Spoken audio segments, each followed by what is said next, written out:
ये हैं मिस्टर मनसुख, उम्र 60 साल।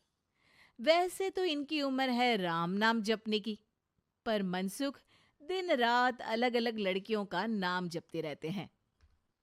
अरे लड़की, सुन तो, तेरा नंबर क्या है?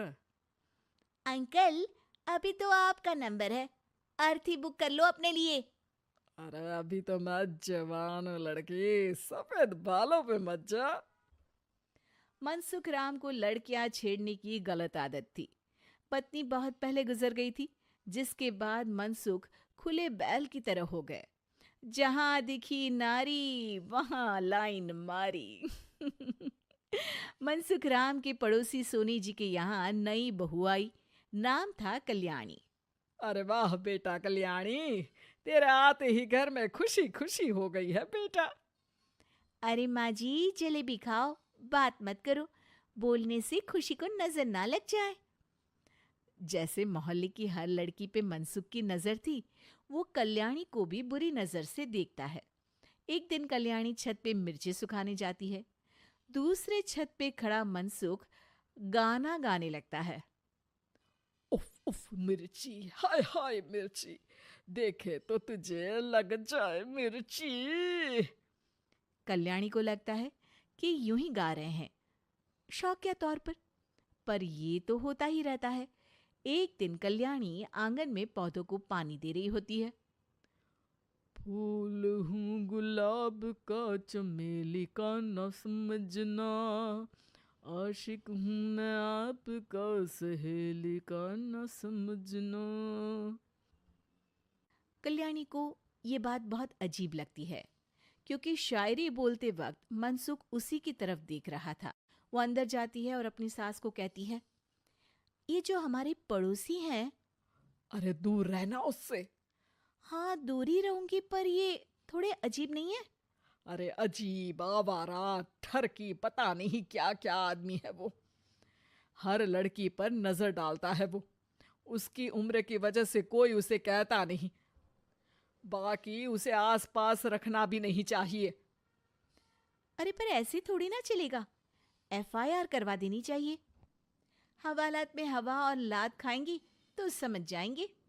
अरे यही तो दिक्कत है ना समाज की। जिसके साथ दिक्कत होती है उसको भी समाज गुनहगार समझता है। लड़की अगर बोल दे कि फलाने ने मुझे छेड़ा है, तो कुछ लोग तो ये कहने लगते हैं कि लड़की की भी रजामंदी होगी ही। ये तो है, पर कुछ तो करना ही पड़ेगा।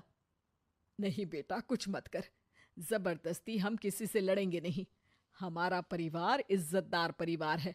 कीचड़ में जाएंगे तो हम भी तो गंदे हो जाएंगे ना। लेकिन सासू माँ, कीचड़ में जाए बिना गंदगी कैसे साफ होगी? अरे बेटा, मैं तो यही कहूंगी कि तू नई बहू है। अपना रुतबा बना बाकी औरतों में। अपनी समझदारी से, अपने काम से इन चक्करों में मत पड़ बेटा। बहू सास की बात ना चाहते हुए भी मान लेती है। और कई ऐसे मौके आते हैं जब मनसुख बहू पर उल्टे कमेंट्स करता है। जैसे एक दिन जब बहू छत पर सफाई कर रही होती है, तो मनसुख छत पे आकर गाना गाने लगता है। तेरा ध्यान किधर है, तेरा हीरो इधर है, तेरा हीरो इधर है। मेरा ध्यान तो आपकी हरकतों पे ही है, थोड़ा आप भी ध्यान दो कि क्या कर रहे हो आप। अरे बहुत तीखी हो, और मुझे मिर्ची पसंद भी है। अरे वाह। बुढ़ाओ कहीं के। बहू वापस अपने कमरे में नीचे चली जाती है। वो किसी को बताती नहीं है कि आज मनसुख ने उसे क्या कहा, ताकि घर में टेंशन ना हो। एक दिन बहू घर के बाहर रोड पर ठेले वाले से सब्जी खरीदने जाती है। भैया, प्याज के भाव कम करो ना, बिना प्याज काटे ही रुला दोगे वरना।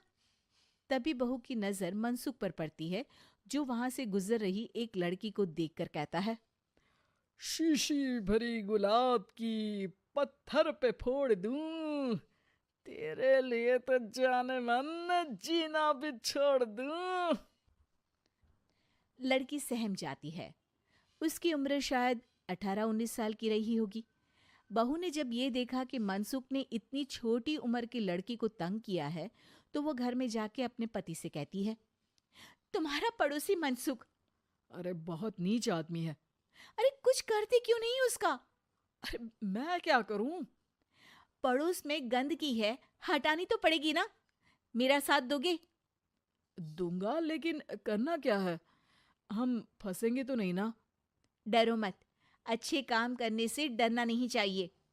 उस दिन कल्याणी अच्छे से तैयार होती है और मनसुख के घर जाती है।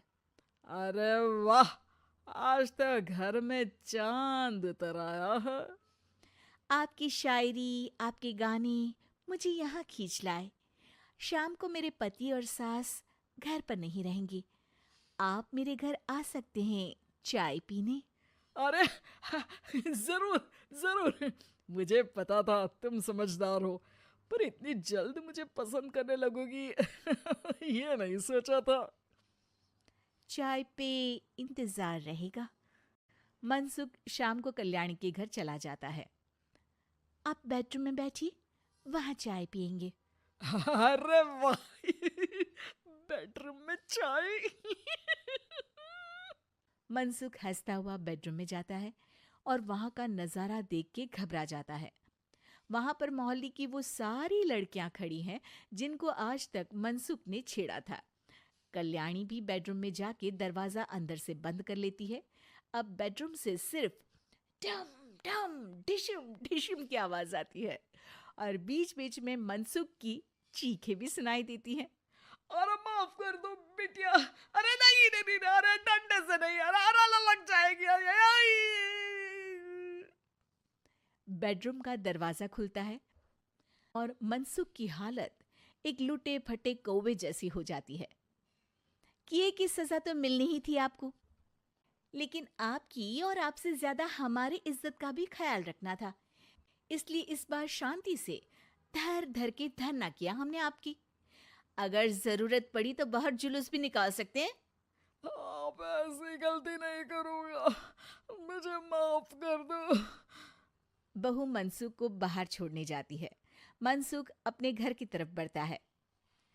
वैसे आपको चाय कैसी लगी? मनसुख अपने दुखते गाल पे हाथ रख के कहता है।